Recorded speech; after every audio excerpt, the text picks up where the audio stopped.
In this video, we're going to take a look at Classroom Analytics. You may have noticed a new button on your Classroom page, and it's this button right here. It's your Class Analytics.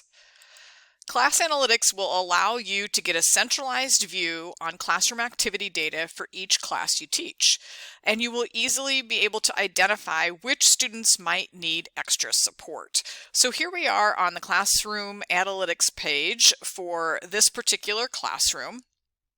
It is important to note that it may take up to 24 hours to update. So after you've entered an assignment or you've given a grade in Classroom, after your students have submitted an assignment and you as the teacher have interacted with it, it could take up to 24 hours for that information to actually populate over to this analytics page.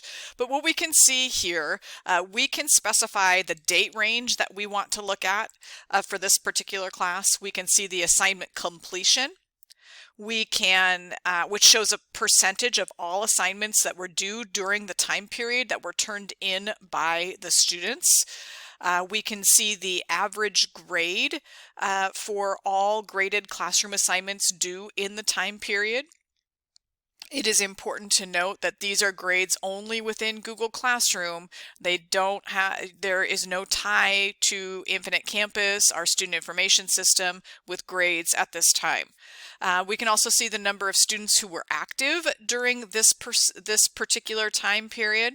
And below, we can see details for each student and how they are doing as far as completing the assignments that they were given. Based on this information, we can see that maybe Chandler's struggling a little bit. So if we click on his assignment view, we can get a really quick overview of which assignments he is missing. And we can see here that he's turned in some assignments, but they were late. He's got one that's missing and one that has been assigned that he hasn't started with.